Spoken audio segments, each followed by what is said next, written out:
साथियों नमस्कार। मैं आपके अमूल 24 चैनल पर आपका हार्दिक स्वागत है।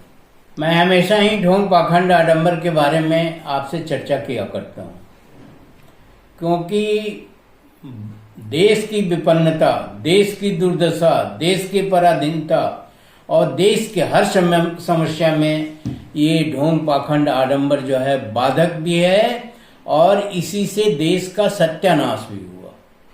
इसलिए ढोंग पाखंड जो है इस देश से जा नहीं रहा है और जनमानस में इस कदर अंदर बैठा हुआ है कि इससे अनिष्ट हो जाएगा या बैठाया गया है या साधु सन्यासियों द्वारा इसको प्रचारित किया जा रहा है या कुछ एक ग्रुप द्वारा इस तरह के माहौल जो है बनाए जाते हैं, बनाया गया है, बनाया जा रहा है और बनाया जाएगा।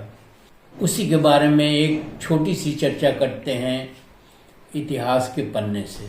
11वीं शताब्दी में 1025 में महमूद गजनी ने सोमनाथ मंदिर पर आक्रमण किया। आक्रमण में ये ढोंग पाखंड आडंबर फैलाया गया कि उससे लड़ने की आवश्यकता नहीं है, उसका विरोध करने की आवश्यकता नहीं है उसमें, क्योंकि भगवान शिव तांडव करके जो है उसका नाश कर देंगे और वो यहीं मर जाएगा। कितनी अच्छी बात है। पत्थर की मूर्ति और शंकर और फला और ठेका और ये देवता वो देवता, इनके अंदर इतनी शक्ति है कि वो ऐसा कर सके। अगर इतनी ही शक्ति होती तो ये देश गुलाम कैसे होता। ये जितने देवी देवता है आपको बताएं, ये सारे देवी देवता यहाँ के आर्यों के राजा रह चुके हैं और उन राजाओं को देवी देवताओं में कन्वर्ट कर दिया गया और उन्हें नॉन बायोलॉजिकल बता दिया गया ताकि उनकी मृत्यु का कोई संदर्भ ही ना आए। तो महमूद गजनवी के बारे में बता रहे थे। ये भी बता दें कि महमूद गजनी जहाँ से आया था वो मूर्ति विरोधी हैं और वो मूर्ति की कोई पूजा नहीं करते हैं और वो इसके भंजक भी थे, इसका विरोध भी करते थे और इसका प्रसार भी करते थे। उसने आराम से मंदिर को लूटा, 6.5 टन सोना, चांदी, हीरे, जवाहरात सब लूटा और लूटकर 1300 ऊंटों पर लाद करके वो अपने देश को चला गया। और ये साधु सन्यासी, भक्त, मंदिर के कर्मचारी, दर्शक, अन्य सारे लोग जो है, ये जनता, ये सारे लोग जो है अंधविश्वास के कारण उससे लड़ाई नहीं कर पाए, उसका विरोध नहीं कर पाए और वो आराम से लूट करके अपने देश चला गया। तो ऐसी स्थिति है। ये इतिहास में इस तरह की अनेकों घटनाएं हैं। अंधविश्वास था, भगवान तो प्रकट होने नहीं थे, आक्रमणकारियों का कोई नुकसान नहीं होना और देश की संपदा जो है वो भी चली गई, देश का जो मान सम्मान था वो भी चला गया। सोना चांदी तो फिर भी आ जाएगा लेकिन मान सम्मान तो नहीं लौटेगा। और आज भी वो स्थिति बनी हुई है। दुख का कारण ये है कि वो स्थिति आज भी बनी हुई है और समाज में आज भी ढोंग पाखंड आडंबर और अंधविश्वास फैलाए जा रहे हैं। पत्थर की मूर्तियों के पास इतनी शक्ति नहीं है कि आपको शिक्षित कर सके, आपकी समस्याएं हल कर सके, आपके जो कुछ नहीं होना है। इतने दिनों से मंदिरों में पत्थर की मूर्तियों को पूजा, ये तो पूजा जो है एक तरह से लूट है, सुनियोजित लूट है, डकैती है। देश को विपन्न बनाना है, धन का संग्रह करना है और इससे देश का न भला होना है, न किसी व्यक्ति का भला होना है, न किसी परिवार का भला होना है, न ही कुछ होना है। ये तो इतिहास से एक संदर्भ हमने दिया, बल्कि इससे चारित्रिक पतन होता है, देश का नुकसान होता है। 1300 ऊंटों पर सोच रहे होंगे आप कितना सामान लाद के गया होगा। ये इतिहास में दर्ज है और आप उसको मानने को तैयार नहीं है, आप अपने को बदलने को तैयार नहीं है।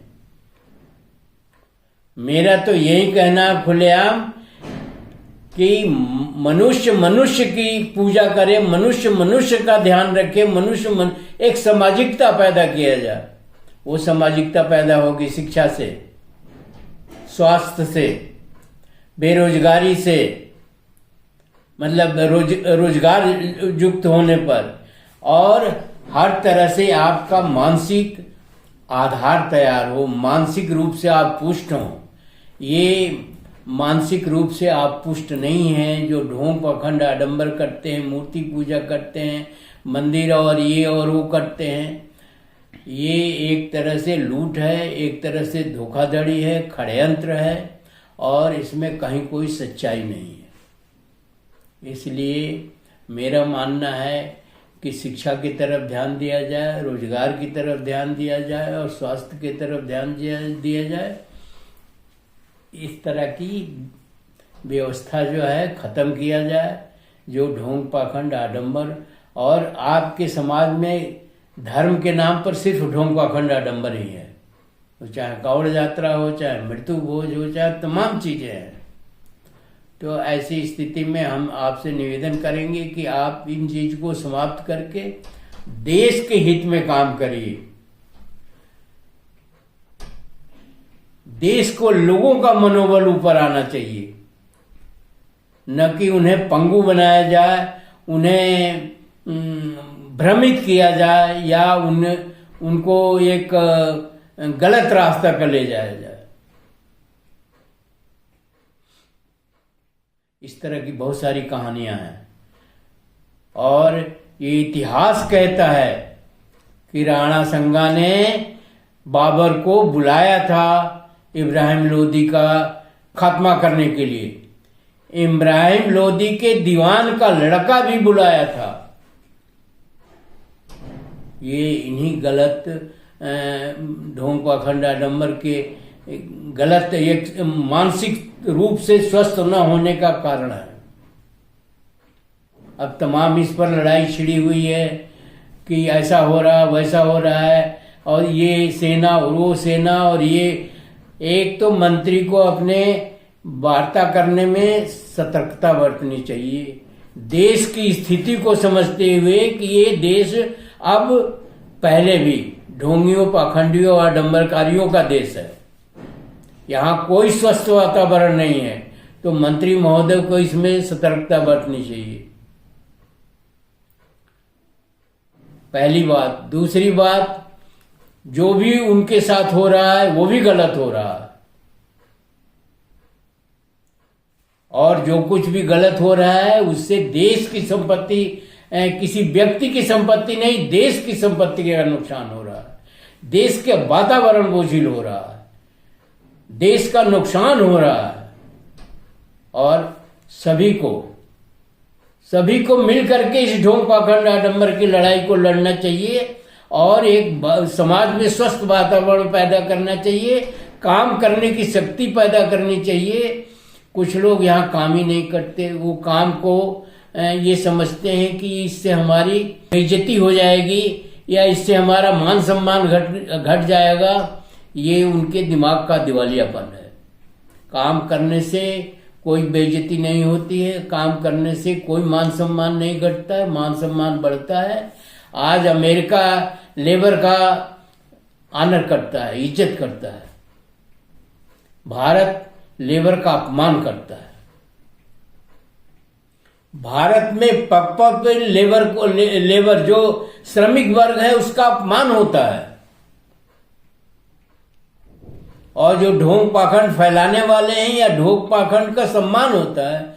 इसकी वजह से देश कभी भी नहीं सुधर सकता, कभी भी आगे नहीं बढ़ सकता, और इससे कुछ मिलना नहीं है। जिंदगी एक सीमित है, जाना सबको है, चाहे साधु हो, चाहे सन्यासी हो, चाहे बहुत बड़े महंत हो, चाहे कुछ भी हो, सबको जाना है। ये देश रहेगा। तो इस बात को ध्यान में रखते हुए हमें अब भी जो है इसमें सुधार लाना चाहिए, और देश की बदनामी भी बहुत ज्यादा है। एक समय था जब बुद्ध ने इन चीजों को खत्म किया था। बुद्ध ने ईश्वर की अवधारणा, भगवान की अवधारणा, ये यज्ञों में, एक यज्ञ पर भी हमारा एक वीडियो है, उसको ध्यान से पढ़िए। यज्ञ में पशुओं का पशु सीधे सीधे खड़े खड़े जिंदा डाल दिए जाते थे, आदमियों के भी बलि की जाती थी। ये मनुष्यता के नीचे गिरने की पराकाष्ठा है, जिसकी वजह से ये देश 755 साल गुलाम रहा है। इतना काफ़ी है हमारे लिए कि ये देश 755 साल गुलाम रहा। ये हमारे माथे पर कलंक है। और छोटी मोटी बातें, जैसे एक कॉमेडियन ने कुछ कह दिया तो आप उसको लेकर के हंगामा खड़ा कर रहे हैं और देश का नुकसान कर रहे हैं। और ये मंत्री और देश के समृद्ध लोग और देश को चलाने वाले लोग जो है दिमाग से दिवालिया हैं, जो उस पर एक्शन ले रहे हैं। मैंने एक वीडियो भी बनाया है और बताया है कि गद्दार ही शासन चलाते हैं। गद्दार कोई बहुत वो शब्द नहीं है, सही शब्द है। अगर गद्दार चलाते हैं तो नहीं चलाते तो इस देश का कैसे हो जाता है, गुलामी कैसे हो जाता है देश। तो इतिहास में तमाम है, मिर्जाफर है, जयचंद हैं, आम्बीक है और भी लोग हैं। तो नाम लेना आप इसलिए ताकतवर है, आप हल्ला गुल्ला कर सकते हैं। आप यहाँ तो दलित है जो एकदम निचले पायदान पर है, और ब्राह्मण है सबसे उचले पायदान पर है। दोनों में कोई अंतर नहीं है। दलित काम करता है, वो जो कुछ भी करते हो, धर्म का संचालन करते हैं गलत तरीके से, वो भी है। तो न कोई यहाँ दलित बनाइए और न कोई यहाँ ब्राह्मण बनाइए, सबको बराबर करिए और काम करिए। और इस काम के बदौलत देश का पूरे दुनिया में, विश्व में मान सम्मान करिए, जैसे आज अमेरिका है। और भी विकसित देश हैं जहां लेबर का सम्मान होता है। हमारे देश में लेबर का सम्मान नहीं किया जाता, उसका अपमान किया जाता है। धन्यवाद। आप आशा करेंगे आप वीडियो को ध्यान से पढ़ेंगे, समझेंगे। बहुत सारगर्भित वीडियो है, पूरे भारत के सामाजिक जीवन का निचोड़ है। और हमें भी कमेंट बॉक्स में बताएंगे कि क्या गलत हमने कहा, क्या सही कहा, और हमें सुझाव देंगे। हम उसका आदर करेंगे, स्वागत करेंगे और तदनुसार कार्रवाई करेंगे। धन्यवाद। वीडियो को लाइक, शेयर और सब्सक्राइब करना न भूलिए, ताकि हमारा उत्साह बढ़ता रहे। हमें देश के मान सम्मान को देखना है, व्यक्तिगत मान सम्मान को नहीं।